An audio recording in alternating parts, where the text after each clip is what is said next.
Tikamaona fundo yokhudzana pemphero, nthawi zambiri pamakhala vuto loti fundo zimene timagwiritsa ntchito tidangozimva kwa anthu komano patokha sitinakhale pansi nkukafufuza m'malemba kuti kodidi zinthu zimenezi zili chomwechi kapena ayi.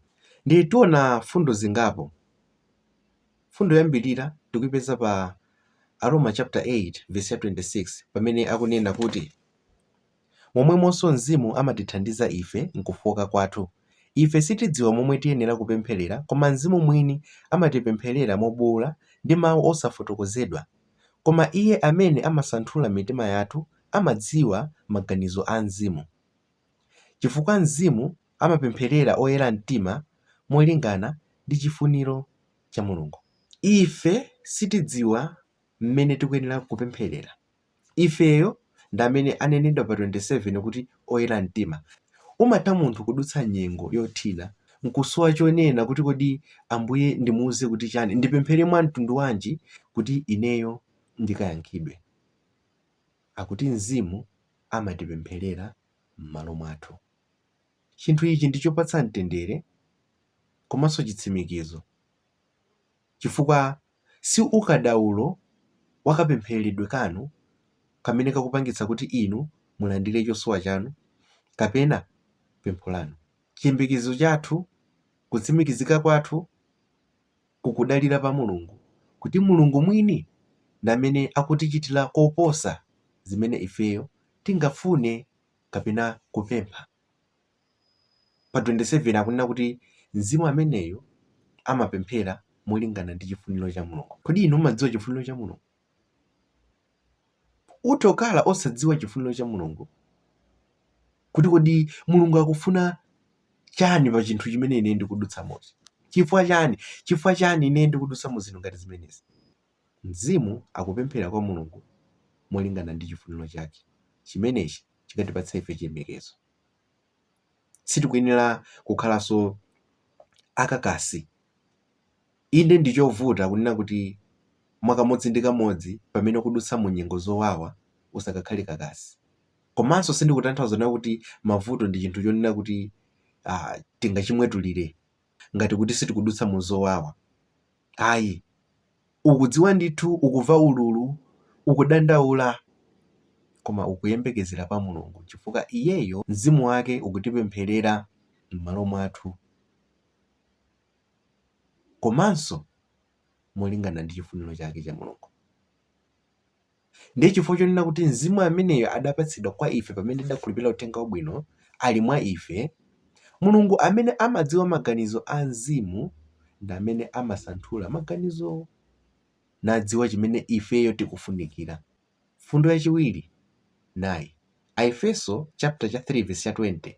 Tsopano Iye amene angathe kuchita zochuluka kuposa zimene tingapemphe kapena kuganiza molingana ndi mphamvu zake zimene zikugwira ntchito mwa ife, Iyeyo akhale ndi ulemu mu mpingo mwa Khristu Yesu pa mibado yonse mpaka muyaya. Amen. Mulungu akhoza kuchita ndipo amatha kuchita moposa zimene ifeyo tikuganiza kapena kupempha. Ambuye ndimafuna zakuti, Ambuye ndimafuna zakuti, Ambuye ndimafuna mundipangire zakuti. Iyeyo ali ndi kuthekera kochita koposa zimene iweyo ukuganiza kapena ukupemphaso. Chimenechi ndi chinthuso china chimene chikuyenera kutipatsa ife mtendere, kunena kuti sizikudalira ifeyo kudziwa katchulidwe ka zinthu kapena kuti kunena kena kalikonse kamene kadakanenedwa, ngakhale kamene ifeyo mwina sitidadziwe nkomwe kuti tinganene. Mzimu akutipempherera m'malo mwathu, komanso kulandira kwa zinthu zathuzo kukhala kopambana koposa kaganizidwe kathu. Titha kusayankhidwa si zimene timalingalira, koma chifuniro cha Mulungu chalola kuti zimenezo zitani zichitike. Kodi inuyo m'busa akuwuzeni kuti pemphero lanulo nzotheka kusayankhidwa, mumukonda?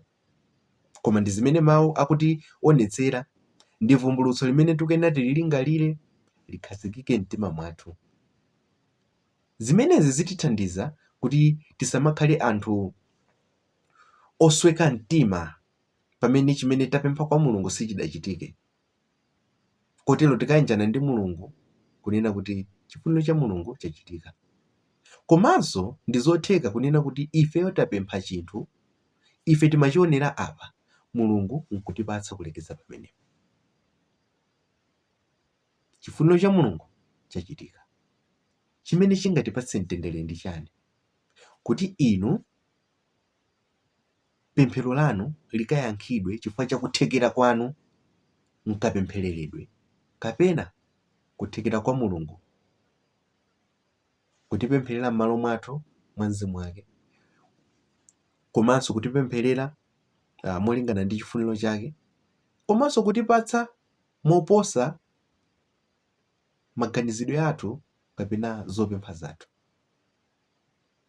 Ichitu ndi chimene chingapangitse mitima yathu kukhala duu pamene tikudutsa nyengo zowawa kapena nyengo zosiyanasiyana, kapena pamene tapempha Mulungu chinthu ndipo tikuyembekezera kuti kodi atiyankha chani.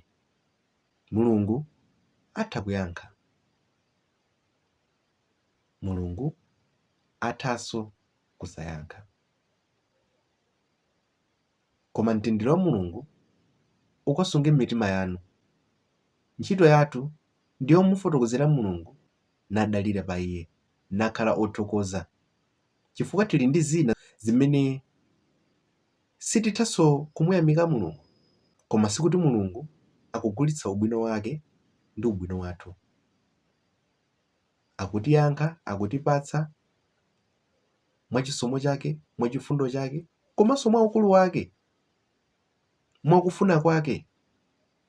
Ambuye alemekezeke chifukwa cha uthengawo.